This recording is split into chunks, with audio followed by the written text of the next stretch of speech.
So today we have some goals, and what we're looking at today is give me just one second here. Here we go.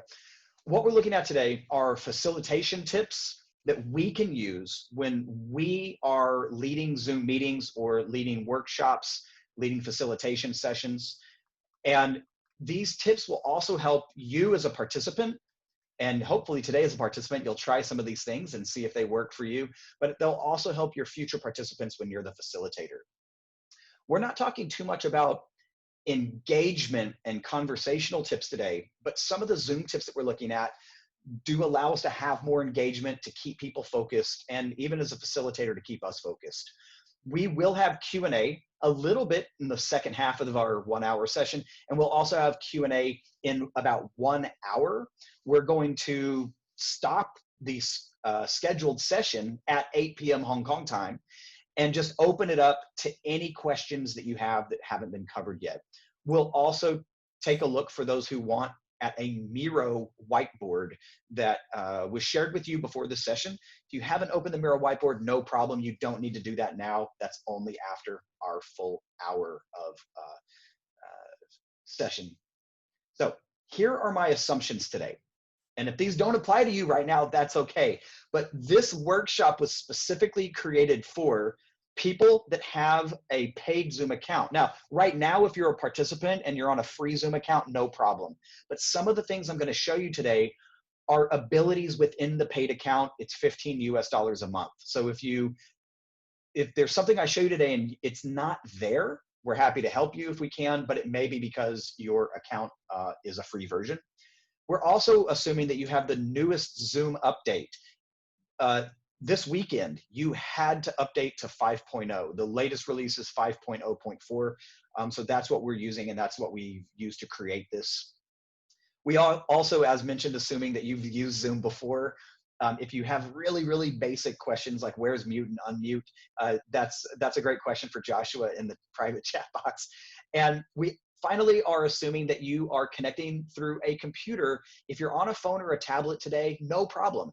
But the functions that we're looking at were done through the Zoom app that I have as an app on my desktop at home. So let's jump into video view. And as we do these, I'm welcoming you to try these out. And again, if you have a question, throw it in chat or save it for our after session Q&A. There's two ways to change video view. So we have the speaker view versus gallery view, and we can also pin the video. Let me make these images a little bit bigger. First, speaker view. If you take a look at the top right-hand corner, if you hit speaker view, it'll change to speaker view. If you hit gallery view, it'll change to gallery view. And that may help you keep me, the speaker, on the full screen so you can see these different backgrounds that we're using. Also, if there's a specific person, whether it's you as a speaker or it's just somebody else in the meeting, if you want to pin a video, go to the person's video box and you'll see that ... Some people call that the hamburger button. That will allow you to pin that video even if it's yourself. So again, as we take a look at these, feel free playing with that, pinning it, unpinning it. Keep in mind that when you if you want to unpin your video, it actually shows up on the other side of your video box, but it should be there prominently displayed. All right. The first thing I'm going to ask you to physically do in our session is to actually rename yourself. And I'll show you what to rename yourself in just a moment. There's two options for renaming yourself. One is in the participants box and one is on your video. So option one, I'll move over there. If you take a look at your name in the participants box, I know my video just got blurry. I'll fix that in a moment. Take a look at the more options in your name in the participants box, and you can rename yourself. Or if you go to your video, to that option hamburger button, it gives you the option to rename yourself there as well. So here's what I'd like you to do. Please rename yourself with your name, the location you're at, and a hobby that you have. And again, if you need any help, at this point, chat's great. Or if you want to jump off a mute and ask a quick question while people are renaming themselves, you're welcome to do that.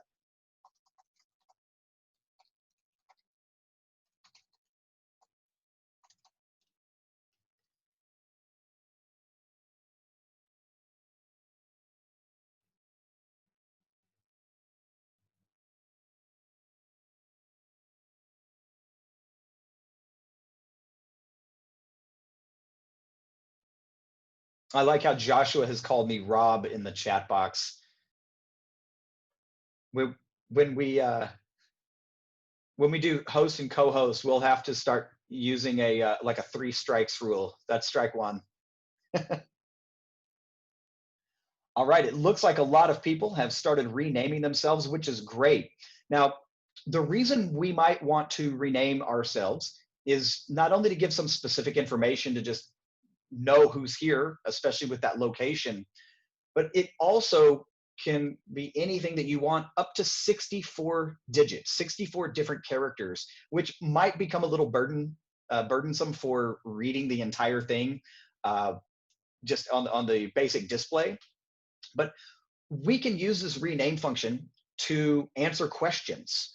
Yes, there's polling options. Yes, there's a chat box, but sometimes renaming ourselves will allow us to put answers to questions that we might want to keep there for a while, that we might want to refer back to later without scrolling back through the chat box or having to reopen a poll. So also, you can label yourself. You can label yourself Yoda. So thank you, Teresa. I enjoyed that you were briefly Yoda from Singapore. She's back to being Teresa now, but she had labeled. Yes, it's good. Fictional characters are good. Absolutely. And again, these options are security settings that we've allowed. If you go into your Zoom account and you'd like to turn that off, if there's a group that you don't trust, or you just don't know them enough to trust them, you don't have to allow that feature. We like to allow it because we assume that everybody here is professional and they're not stealing other people's names. Excellent. I don't see any questions. I don't hear any questions about renaming ourselves. So hopefully that's working out very well for everybody. Again, we're going to move on. We do have more interactive things, I promise. We are getting to those. Virtual backgrounds is another great thing that we can experiment with today or after the session. The virtual background feature in Zoom is exactly what I'm using to give this text in my background. It can, as a participant or as a facilitator, it can show your interests. If there are images that you found or images that you've taken that represent you. For me as a facilitator, it allows me to stay full size on your screen. Later, when I share a whiteboard through Zoom, you'll see how the whiteboard overtakes your screen and I become a really, really small thumbnail video. Keeping that eye contact, keeping that video engagement with our participants is a great way to help reduce multitasking, hopefully. Now, about the virtual background feature, you'll need either a fast processor, your computer needs a newer or faster processor to do it without a green screen, or you'll need a physical green screen behind you for it really to work well. So again, experiment with it today as much as you want, or don't if you love your physical background. Josh is a big physical background person. He loves and now he's turned off his video. There he is. He's, he likes to show off artwork and things like that. I love these virtual background options. So let me show you. If you take a look in the meeting that you're looking at now, there we go.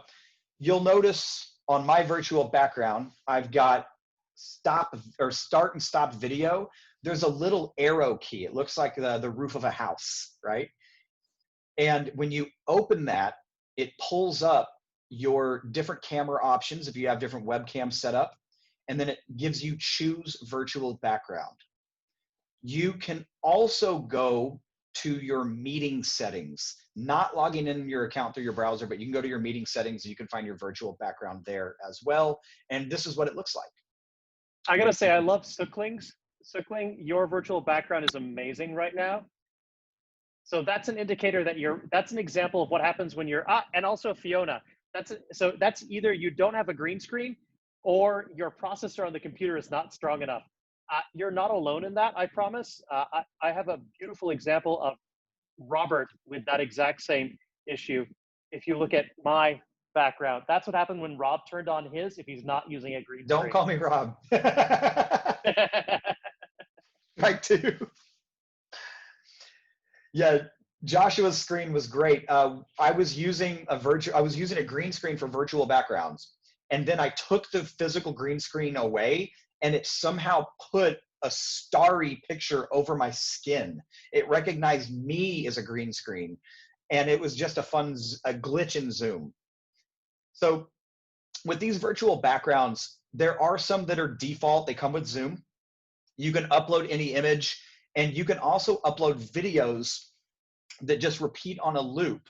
Now, after Zoom's latest update, I'm on a MacBook with the Zoom desktop app, and the video option has completely failed since the last update, but the videos can be a little bit distracting because things are physically moving around on the screen. So again, hopefully if you're playing with virtual backgrounds, that's great. If you're not, no problem. It's something to experiment with later. Next thing we're going to look at is a couple of Zoom settings, and just 3 quick Zoom settings that you might want to use today or in future sessions. Now I have to warn you that Zoom has a lot of settings. The first, these over here, the account settings, these are through your browser. So if you log into, let's say, Google Chrome, you go to zoom.us, you log in, and you go to your account settings.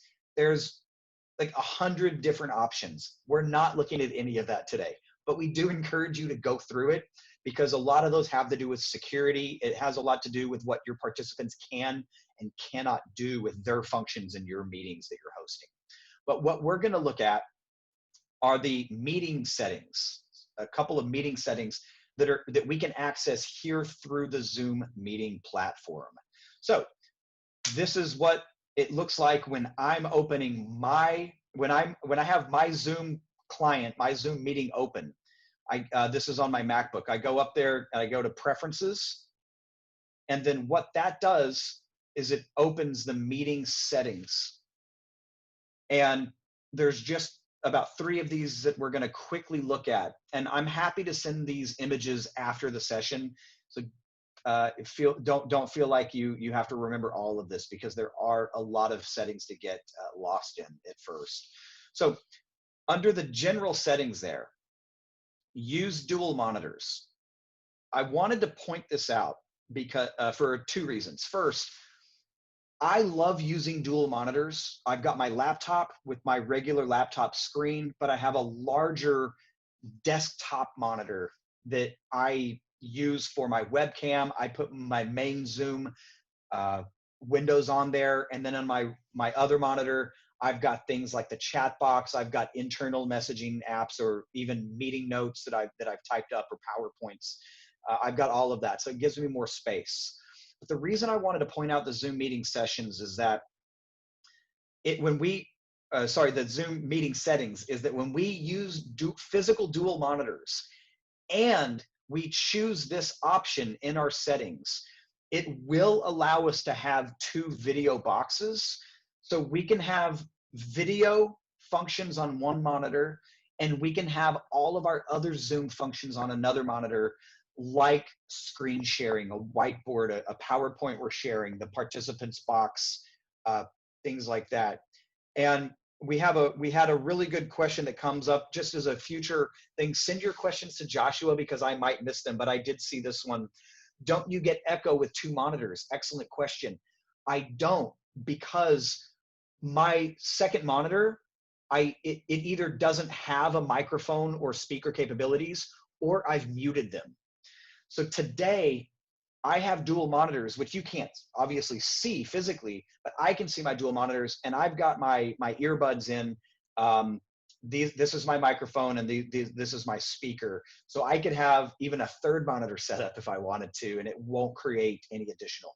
Now, if you connect two computers through two different accounts, and you will get echo if you're not muting those. So for example, when my wife and I join the same Zoom meeting, we either have to go to different rooms or one of us always has to be on mute, or it'll create two accounts with echoes. I hope that makes sense for the person that asked that question. The other meeting settings I wanted to just quickly show you was when we go to share screen, there's these two at the top that I actually don't like to choose. I actually turn those off. The first one says, enter the full screen when a participant shares their screen. Now keep in mind, I have not done any screen sharing today. I will later, just to let you test it. But when somebody else shares their screen, like a whiteboard or a PowerPoint through Zoom, if you have that first option checked, it's going to move more boxes around, possibly where you don't want them. But if you're using two monitors, it will make one of your monitors completely black. And it can be a big annoyance. So if that's happening to you, it's there in your meeting settings under share screen. And the other one I like to not choose is maximize the Zoom window when a participant shares their screen. If I have my Zoom windows set up, I want them to stay where they are as much as possible. So if somebody shares screen and then it maximizes it, it's going to mess with my entire arrangement. So again, not really interesting stuff here until you actually need it. Play around with it and see what settings might work best for you. And this is where I'm going to share my screen in just a moment to let you see what happens on your computer when I do that. I also, when I share a whiteboard, I want to show you where the annotation function is because it's something a lot of people have had trouble finding in the past. So first, before I share my screen, I'll show you on my virtual background. When I share a whiteboard, if you go to the very top, you'll see it says View Options. Then an option comes down that says Annotate. This is where it allows you to type, to draw, to add stamps, to add arrows, to format your text and things like that. So that's what I'm about to do. Just for a moment, I'm going to share a whiteboard. And at this point, depending on your specific Zoom settings, whether you have a single monitor, whether you have a dual monitor, something changed in your view. And if I have become a thumbnail and you're using dual monitors, this is where choosing the dual monitor option in your settings might be a good idea because it allows you to leave me on video as a full-sized box and see that whiteboard. Can you all see the annotation? Or sorry, the whiteboard? Oh, here we go. For some reason it paused it. There we go. My apologies. For some reason Zoom paused it. So you should see the whiteboard now. So at this point, feel free annotating. Go to your view options if you want to type, if you want to draw. And keep in mind that this works the same if I was to share anything. If the participant annotation is open in your security settings, anybody can draw, whether it's a whiteboard, whether I share an Excel file view, whether I share a PowerPoint slide. If I share it on the screen, Zoom allows you to annotate over that unless the host has turned off those security settings and abilities. Somebody's typed Rob. I think that was Josh, strike 3, kick him out. That's a setting we're not talking about today. There is an option to kick somebody out of the entire meeting or to send them to the waiting room. Keep in mind your security settings. If you kick them out of the entire meeting, there's a setting that says do not let them back in. So if you accidentally remove somebody, they will not be able to join the meeting at all. So be careful with those security settings. We're not looking at that today. And more people are typing Rob. Thank you very much. So after our session at about 8 o'clock Hong Kong time, we will take a look at a much better whiteboard that's a third-party app called Miro. That was what was sent out in the pre-session engagement, but we want to keep the first hour strictly to Zoom. Now, here's the cool thing. Because I'm a host or a co-host, and I've got all of this mess, I can choose to save this or not save it, and then clear all the drawings, bring it back to normal. But we're going to stop sharing that now. And that's the only time I think I'm going to share screen unless we have a question about that later. So thank you for. We have a question here. And again, if we don't get to these right now, no problem. But it says, can we erase someone else's typing? The host or the co-host can erase everybody's, or you can erase your own. Any participant can erase their own.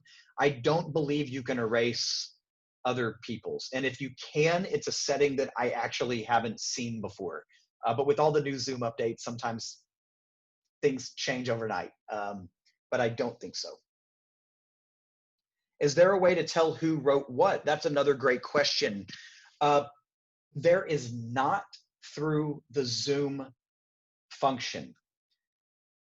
If you're using a third-party app that we'll look at in about 35 minutes, yes, there is. But the Zoom is quite limited. Another thing that's limited about the Zoom share screen and annotation function, it doesn't allow you to upload images onto the whiteboard. You can share an image and annotate on it, but you can't upload an additional image on top of it. You can if you use a thick white pen. That's an awesome workaround. I'm going to have to play with that later. Thank you, Sally. All right, moving on. This is the most interactive session. I'm glad we got some of these basics out of the way. Hopefully you had a chance to play with some of those quick features we've already looked at.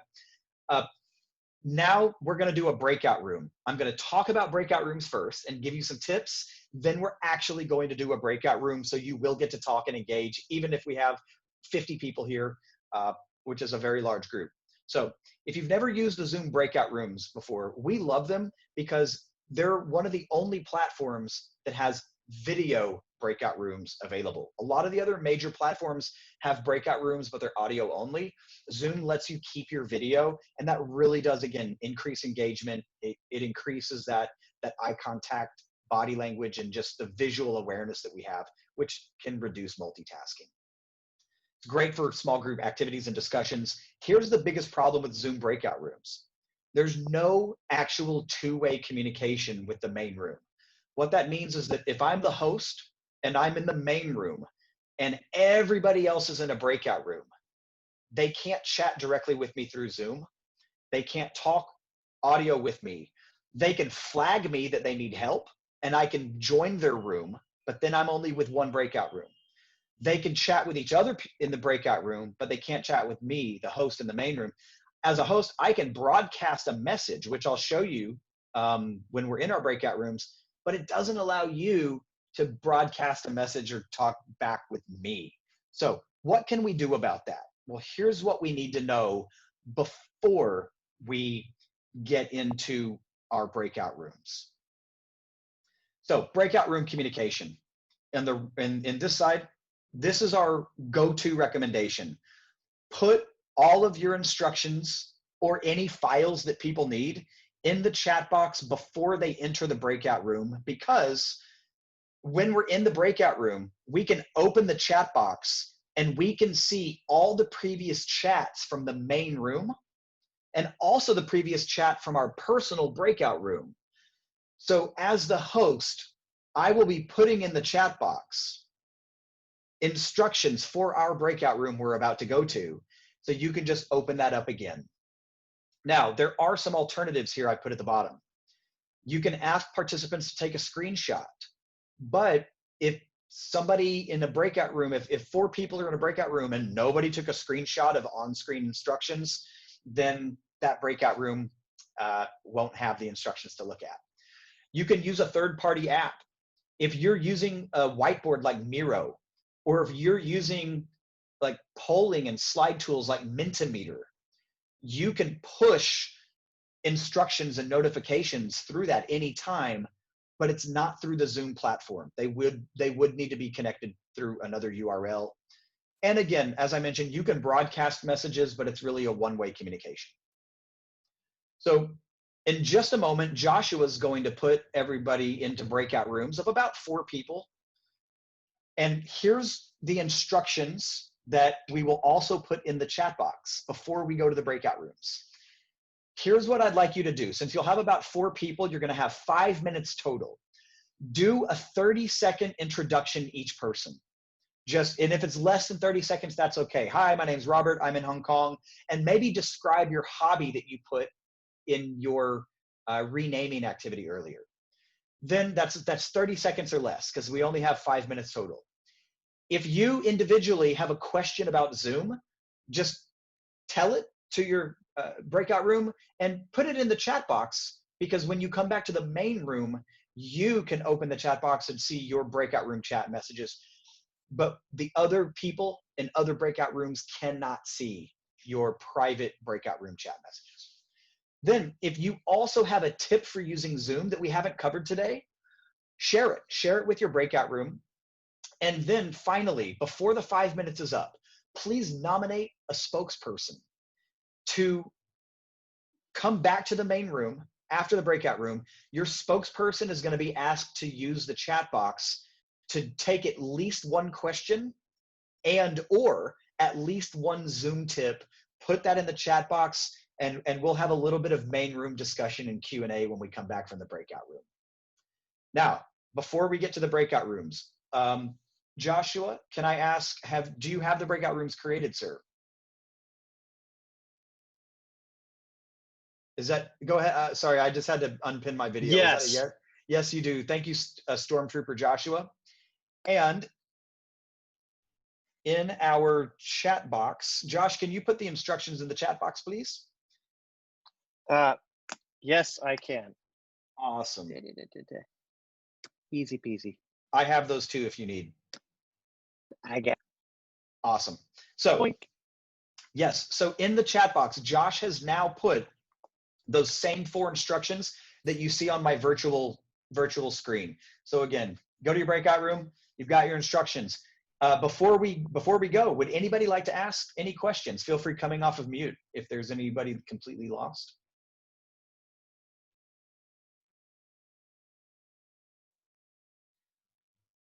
Silence is golden. That means hopefully I've done a good job. Joshua, send them on to the breakout room.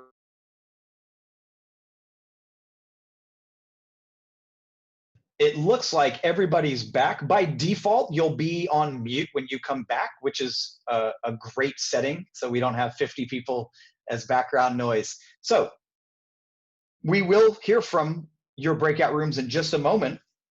I want to show you one thing that used to work in Zoom, and we just found out that it's not working. Here it is. When you're in a breakout room as a participant, you cannot move between breakout rooms. You can't go breakout room 1 to breakout room 2 to join different groups. You could only quit and come back to the main room. The host can move you around, but you don't have that physical ability. Now, as of last month, there was a feature that was a workaround, but this feature looks like with the new Zoom update, it's been turned off. But I'm going to show it to you anyways, because hopefully it comes back or something similar. So this is what used to work. If you were as a host to make all of your participants co-hosts or specific participants co-host, you could have 20 co-hosts. That used to allow them to move from room to room and have more breakout room control. But we just learned with Zoom's brand new update, that has been turned off. You could make somebody a co-host, or sorry, you could make someone a host, but it's going to kick you off into the co-host role, and it's also going to give them a ton of security options. So this is something that we just found out, and with all the Zoom updates, it's a good example of when something doesn't go right, have a backup plan. It's just a quick note. It doesn't actually affect our meeting today. So here's what I would like to do.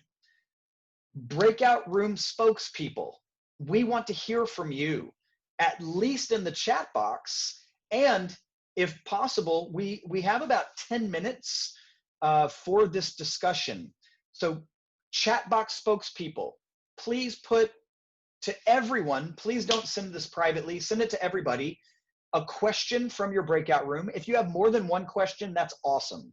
We will cover more of these in 20 minutes when the session ends, if you have time, but we'll cover some of these now. If you have any tips that you'd like to share that you found about using Zoom, awesome. And for some of you, I might ask you to come off of mute to maybe elaborate or clarify. So Rosh has a great question. The update 5.0.4 was released within the last week. And that's when I noticed the co-host function for freely moving between breakout rooms must have disappeared there. So a great question here from Sanita. How do you put questions on a virtual screen before getting into the breakout room? I make PowerPoint slides and I export those as images. So basically, here's an image that I've created. It's a photo that I found, and I like to put in our professional settings, I like to put our company logo, but I have other personal ones that I like to use. Here's a beach. A photo he took.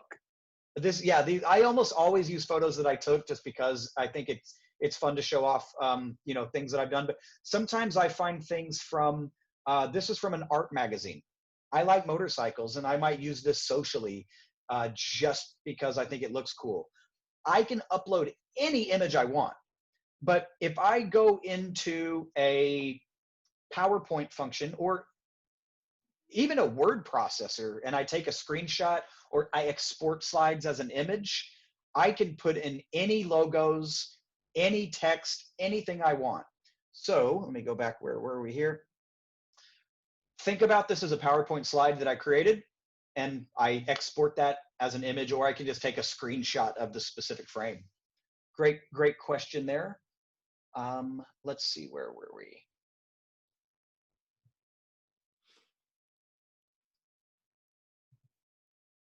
Oh, yes, Sanita, would you like to explain, you have a tip here, planning the breakout room session ahead of time. Are you comfortable coming off of mute and telling us how that works? Hi, that is actually Martin's tip. So I didn't get too much of an insight into that. So I think, Martin, can I invite you to elaborate on that one? Yeah, I can, no problem. What I have found out during my remote session that I give is always a bit good when you have a certain amount of people and you want to achieve a certain outcome through your training, that actually you strategize and you put out your breakout room first on paper, whom you want to put in a room. As an example, that people know what they are going through there and how big is your room. As this is, in my eyes, a little bit helpful because sometimes when we share some documents that they have to work on, like a PowerPoint or some Miro, then they might have only a certain amount of people who work on a certain Miro template, for example. And that is helpful to plan this ahead. Yeah, I love that. Planning it ahead, because you might have people that are in different levels. You might have, you know, managers and you might have new hires. And you may want a manager in one room with new hires, or you might want to keep managers in a different group. That's, yeah, personal planning. But also to add to that, thank you, Martin, is if in your Zoom account through your browser where you're actually planning a meeting and you're giving it a date and a schedule, if you have the emails of the participants who will be invited, you can pre-assign breakout rooms as well. So if you're the only facilitator with 50 people, in the meeting, planning where people are going, unless you just hit randomize and make it automatic, if you're trying to plan that, you're going to need a producer or a co-host to help you. But if you are solo, you can do that ahead of time through your account settings when you set up your meeting. So excellent, thank you for that. Yeah, we have a good producer alongside you. That's awesome. It's very helpful, definitely. We have another one from Chunchek says, a user is not able to see templates when trying to set up the virtual background. What could be the cause? Now, Zoom usually, again, there could be different versions, comes with a few default backgrounds. One of them is a beach. One of them looks like plants. Those should be there, but if they're not there, it could just be your specific edition or update of Zoom.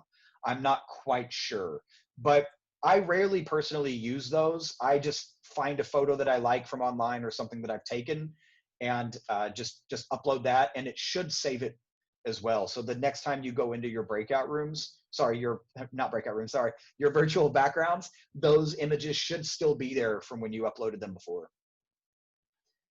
If you want to expand on that, Shungshek, or someone, whoever was from room 6, we're happy to elaborate in the 15 minutes afterwards or over email. Tomomi, making our life difficult with 3 questions. Thank you, Tomomi. What's the optimal duration for the virtual program? Excellent. We recommend 60 minutes, 90 minutes, or maybe 2 hours as a maximum. If it's over an hour, we recommend a break, a 5 or 10 minute break in there if possible. Now, it will depend on what you're having people do and how large your entire session is. As a general rule, if we have a need for more than 2 hours, we would like to break that up into more than one session, maybe a morning and then an afternoon, or maybe even multiple days. If you have people that are highly engaging, and if your session's highly engaging, it is possible to go more than 2 hours, but it's really about knowing your participants and what their focus levels are and their penchant for multitasking. What are good virtual icebreakers? Tomomi, I'm going to refer you and everybody to our radically remote section of our website, where we have about 60 or 70 different activities, and a lot of those are great for warmers and icebreakers. Or we can discuss that after 8 o'clock Hong Kong time. Can you use a plain white wall instead of a green screen for a virtual background? Yes, you can, if you have a fast processor. I have a MacBook that is about 3 years old, and it only has the dual core processor. My computer by default wants a green screen. Sometimes I can get it to work with a white wall, but sometimes it won't. So great questions there. We'll have a couple more, and then we're going to have a closing, and then we'll get into extended Q&A. Anne from room 4, you have a tip? Anne, would you like to come off of mute? You've got a lot there. Would you like to just verbally tell us? Sure. I love the renaming strategy. And yet what I find is that if some people have a very long name, it can make it difficult to see whatever characteristics you asked them for. So if they have an abbreviation of that characteristic that they can put in front of their name, then you can see it underneath their thumbnail screenshot. So as an example, if I want to break people into 4 different departments, if they put the department name before their name, then I can quickly break them out that way. Or I can refer to them and call on them based on knowing what that characteristic is. So if you just put it up front instead of afterwards, it's just easier to see. That's an excellent tip. I actually did that this weekend. We were helping facilitate an online speech contest, and we had people that were contestants, we had people that were judges, we had other functions. So by putting an A in front of their name, all the contestants showed up at the beginning of the participants box. B, yes. All the people that are, yeah, that's an excellent way to organize that. Zoom, the updates do keep it usually in alphabetical order, but not always. I've seen it, sometimes if someone's speaking, it moves them to the top of the list. And I've seen it randomized on different people's meetings as well. So it may also be your current version of Zoom. Right. You could also think about having people rename themselves in the middle of a longer session. So you don't just have to stick with the renaming at the beginning. Maybe as you go through the session, you want them to make choices about what topic they want to discuss. And so then they could continually do that throughout the session. Absolutely. And I just thought of another great one, piggybacking off that, Anne. If we're looking at breakout rooms, if we have them renamed beforehand, then that will be really easy to order people in, which department. Because if they show up alphabetically, it'll just, if we're doing it manually. Absolutely. Right. Thank you for sharing that. And you can see lots more of those suggestions if you go and buy Caffeinated Learning. Damn it. Great book. Absolutely. Which Anne wrote. So it's awesome. Thank you very much. I'm going to do just, I'm reading these in the chat box. Give me a quick second. I can answer one really quickly. Jewel from Singapore, please do. Is there a way to track participant activity? There used to be, but they turned that off when there was the Zoom scare. So there was, just like in WebEx training, there's a way to tell attention monitoring.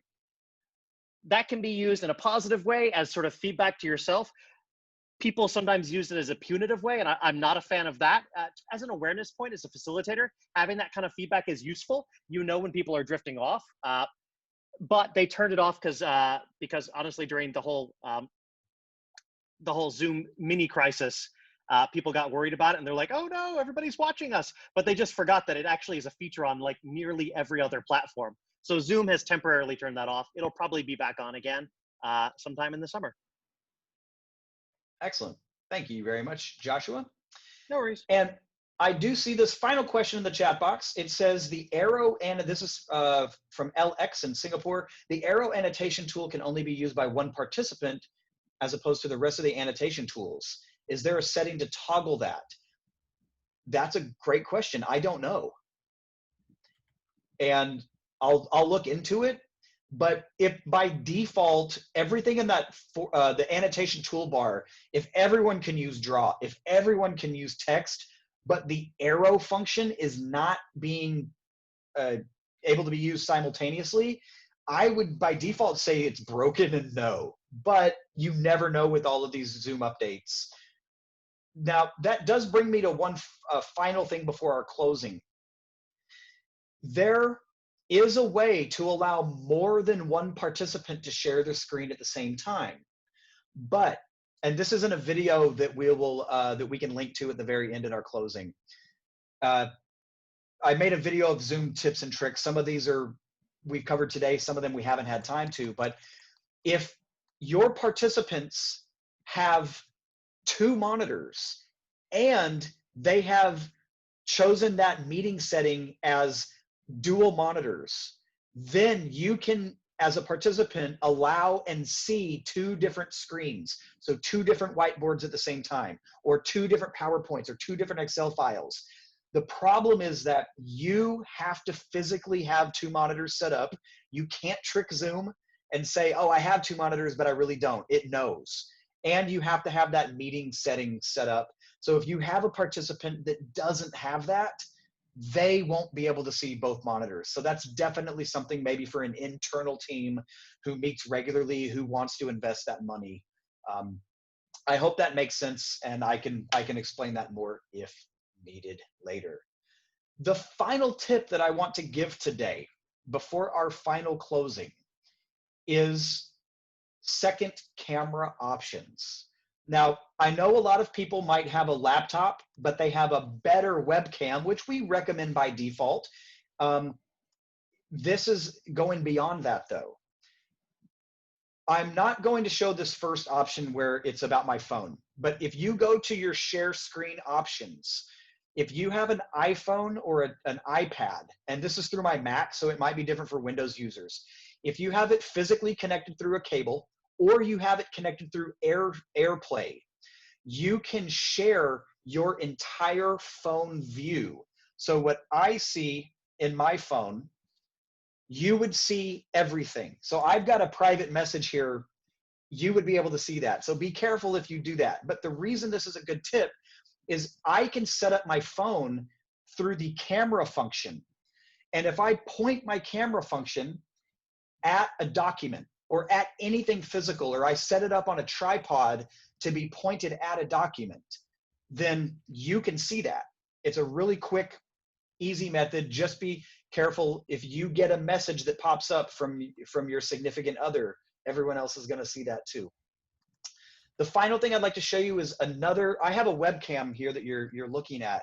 I've got a second webcam set up, and I'm just going to show you what I've done with that today. I'm going to disappear for about 30 seconds, and I will be right back. Josh, well, you can Robert, tell him a joke. I'll answer Tony's question. Tony in Singapore, soccer. Hey, Tony. So one of the things I actually use is I don't use my phone, but I do use my iPad, because you can, with Zoom, of course, you can directly connect that. And you can actually screen share your iPad directly in any drawing program you've got on your iPad. So if you're doing visual facilitation, yes, it's good to do that in Miro, of course. And in fact, if you do have an iPad, the Miro app is your best friend, because it's a super easy way to interact with the Miro. Miro is that the pre-work link that we sent you where a lot of people put their pictures up and their profiles. That's a Miro. And I use the app version of that, but I also use a nice little sketch pad here, and I can really, really quickly do screen captures, all that kind of stuff, just like a flip chart, Tony. Works incredibly well. Top tip, if you have an Android phone, there's a great app called DroidCam. Yes, I love DroidCam, Ben. It is a great tip. And Bob's back. Yes, thank you very much, Joshua. So ladies and gentlemen, I just wanted to give a quick closing to show something more physical that we might be able to do if we start playing around with our tech. Now, if we have a webcam, we could move it. Or if we have a second webcam like I've set up on a tripod, I've just set this up in another area of my apartment here in Hong Kong to just show what are some capabilities. If I wanted to give a more proper presentation instead of a sit-down meeting, now obviously I'm away from my computer, but this is something that we might do if we wanted to give a more professional presentation, a public speech, or if we had something that a physical item we wanted to hold up. Other options are setting up a webcam or second camera pointed at documents, whether it's on a desk or maybe it's pointed at a whiteboard, and we can physically write on those and make adjustments and point things out as needed. So we're always looking at how can we take physical places and put them in virtual spaces to try to recreate that in-person feeling that we would have in the same room. So with that, I'm going to jump back over to my regular camera, and Joshua, it's time to tell another joke or answer another question.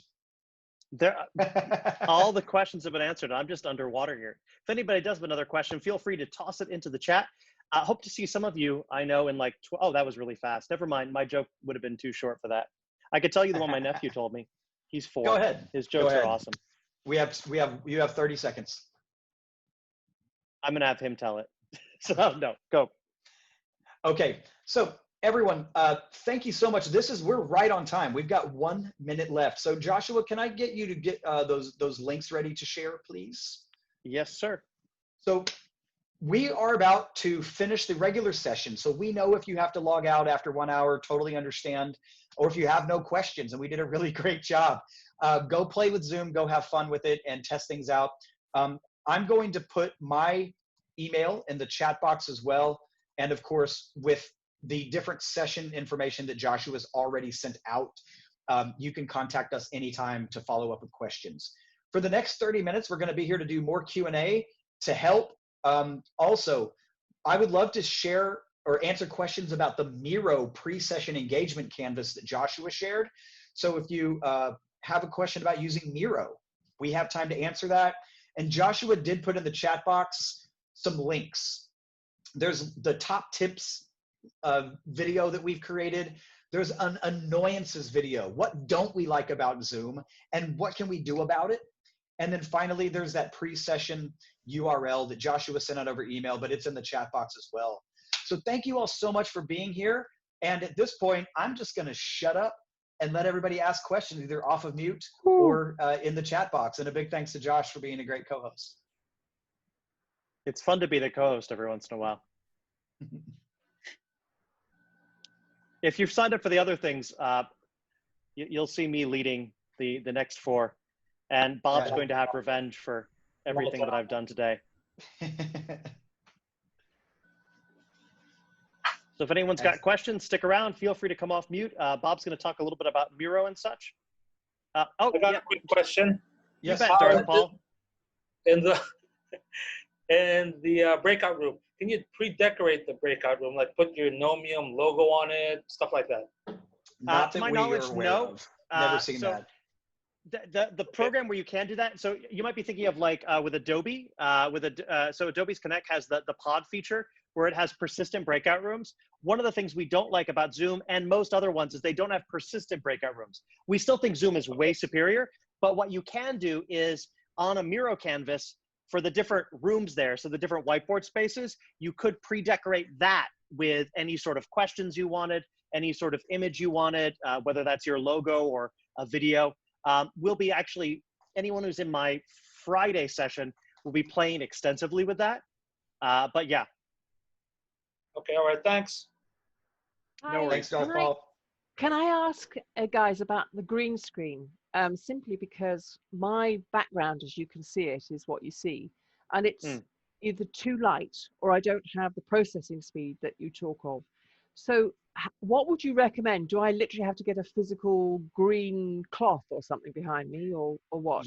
Yes. Amazon.com, cheap pop-up green screen. They've got all these really, on Amazon, if you just type pop-up green screen, because it'll come with like a tripod, and it's literally like, Rob, can you actually shake yours back? Bob, can you shake yours back and forth? Let me just show her mine. So I've looked into a lot of this. So I'm going to show you really quick, Sally Ann. I'm going to move my camera back here, and I'm going to stand up. This actually fits on the back of my chair, and it's foldable, and I can carry it with me in different places. Now, that is fantastic. Is that from Amazon? That's from Amazon. This with shipping to Hong Kong, and this was with shipping to Hong Kong was about, I want to say $70 US. Wow. It was about 50 US, and then the shipping. But where was it shipped from? Because if it's in Europe, it's going to be cheaper for me. I don't remember. They definitely have ones on Amazon UK, which will be cheaper. Okay. Yeah. And what's that called? I mean, just the pop-up screen, but the back of the chair features is really cool. So is there a special name for it? It'll be in the top Amazon links, to be very honest. In the top 10, you'll see a bunch of them that are back of the chair ones. Okay. If you just type in portable green screen, a bunch of them will be the ones, they'll either have the ones that are on tripods, or they're going to have the ones that go on the back of the chair. Super. Thank you. Now Sally Ann, just to add to that, we've actually took us a while to source it in Hong Kong. Actually, there on Amazon, you'll see this as well. There is fabric. That's the cheapest way to go. Literally put one of those removable hooks on your wall and just make it like almost a curtain. Or you can buy a green screen that's connected to, it comes with like the two tripod poles, and then you can just collapse it and put it up anytime you need. Okay. I love the idea of the back of the chair. I mean, actually, I'd pay twice that for the convenience of being able to just fold it up and travel with it. So it was my ration. Yeah, that was my rationale. Also, I have a reason. There are some days I may need to be in a different room, depending on, for example, if my wife is working from home that day, she's got business calls as well. So this does allow me to move it easily without hanging it up. Yeah. Okay. Well, that's a great tip. So thank you very much. Much appreciated. Thank you for the question. Excellent. Other questions? Anyone's welcome to come off of mute freely.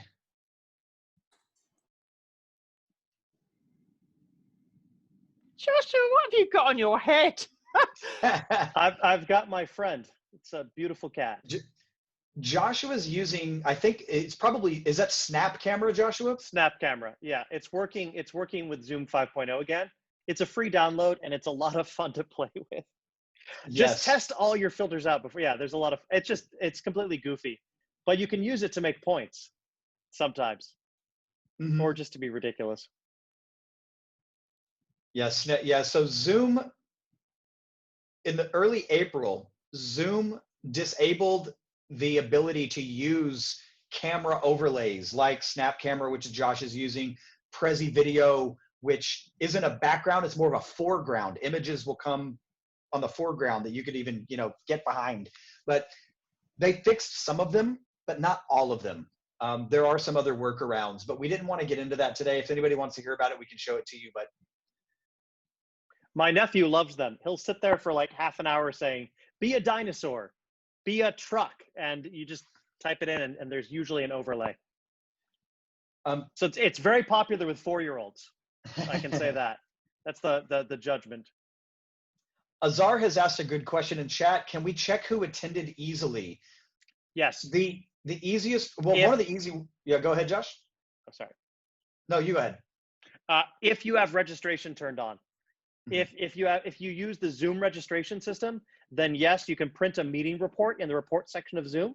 So it's super easy then. But if you didn't have registration on, trickier. You'd have to screen capture. Yep. And so when the so one of the things we often do is like some of our clients will ask us to send them an attendee list. We just have to do screenshot sometimes of the attendee list in the participants box, or manually write it down, but the screenshot's a lot faster and it's proof. The other way you can quickly do it, like super fast, is just have everyone type hi in chat and download the chat record because it has their name next to it. So that's another way, that's a workaround way to do it. Just really quick one. I usually just go through the report thing because we're using the registration through Zoom.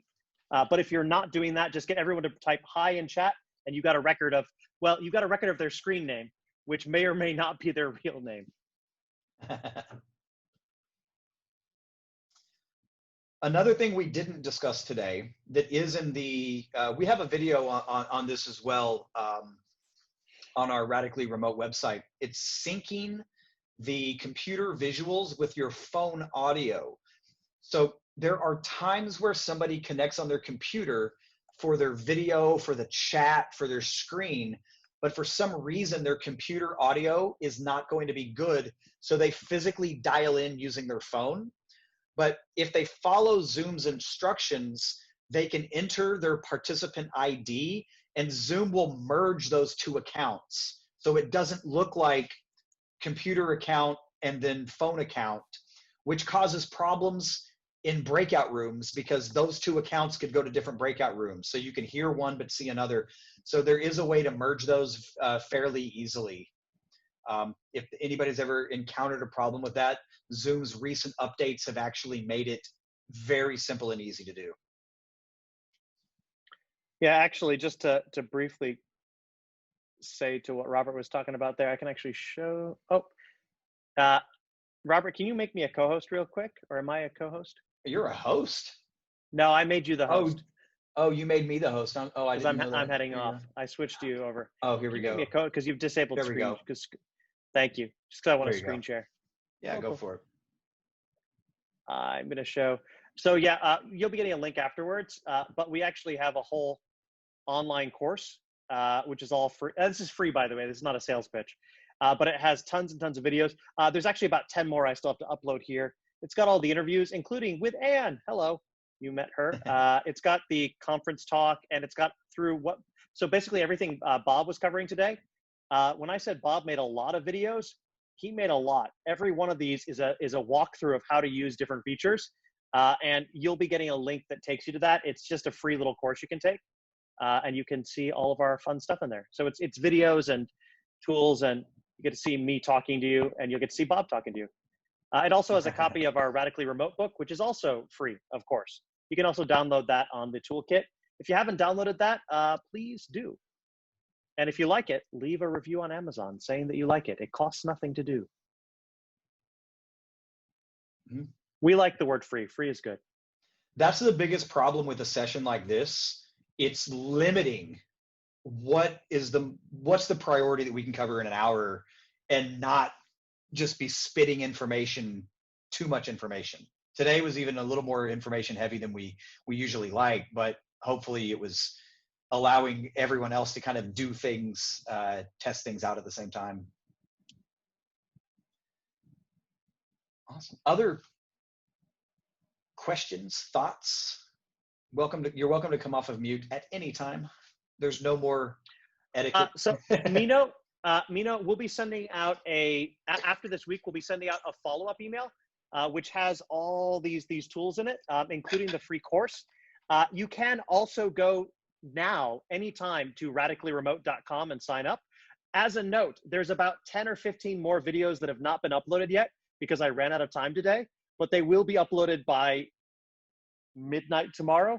So just be aware that there's already like 40 videos up there. So there's plenty to keep you busy, but there are a bunch more that are going up tomorrow. But yeah, you could just, I can type it in the chat bar, Mino.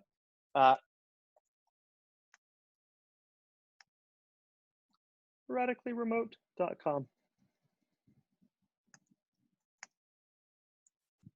Boink. Yeah. Thank you, Francis. Quick and easy way. Oh, hey, Francis. Quick and easy way to have a camera showing a whiteboard or papers to sign in the meeting using your phone and using the rear camera. That works as well. Yeah, so having multiple, I know a lot of co-hosts who do that where they have multiple things they've signed in, like they've got their main video account and using your phone to sign in and using that as a device. That's a heck of a lot of fun as well. I just personally use the second thing because I like to use my iPad for it. But again, you can use the iPad with a second screen as well, with the second login account as well. So I'll often have my second one logged in on here just as a backup to anything that's going on.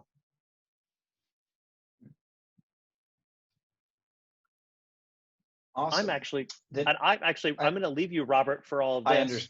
I understand. You have another session soon. We have another session in 40 minutes, so I'm going to go get set up for that.